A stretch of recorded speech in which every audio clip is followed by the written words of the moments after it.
I, Claudius.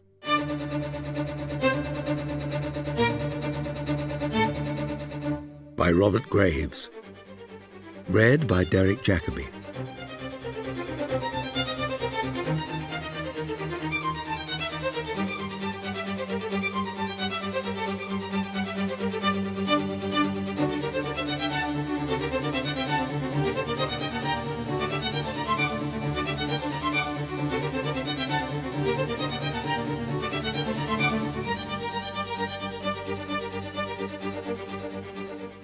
I, Tiberius, Claudius, Drusus, Nero, Germanicus, this, that, and the other, for I shall not trouble you yet with all my titles, who was once, and not so long ago either, known to my friends and relatives and associates as Claudius the Idiot, or that Claudius, or Claudius the Stammerer, or, at best, Poor Uncle, am now about to write this strange history of my life, starting from my earliest childhood and continuing until I reach the fateful point of change, where, some 8 years ago, at the age of 51, I suddenly found myself caught in what I may call the golden predicament, from which I have never since become disentangled.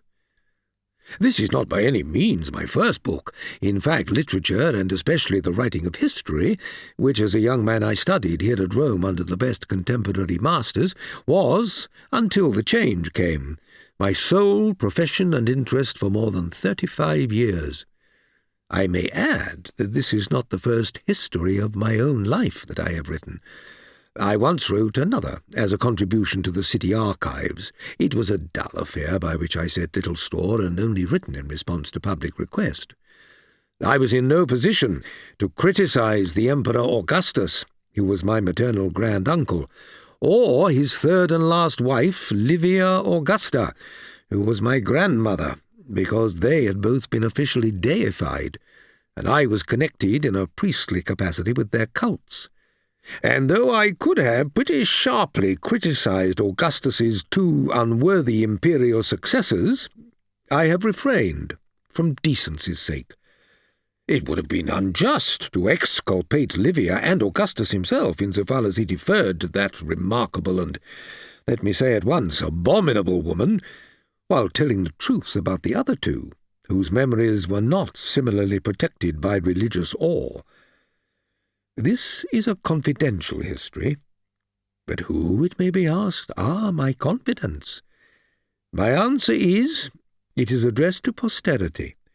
I do not mean my great-grandchildren or my great-great-grandchildren.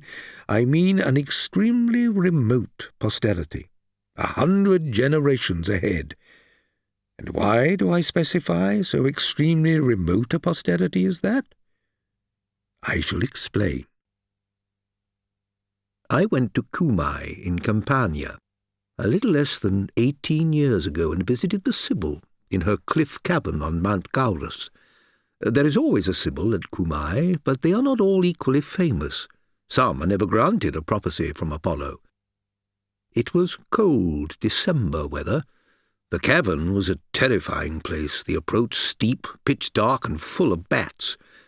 I went disguised, but the Sibyl knew me. It must have been my stammer that betrayed me. I stammered badly as a child, and though I gradually learned to control my speech, I am liable, on occasions, to trip nervously over my own tongue, which is what happened to me at Cumae. "Oh, Sib," I began. She opened her eyes, frowned, and mimicked me. "Oh, claw, claw, claw." That shamed me, and I managed to remember what I had come to ask. "Oh, Sibyl, I have come to question you about Rome's fate and mine." Gradually the prophetic power overcame her, and she uttered a Greek verse in the voice of the god.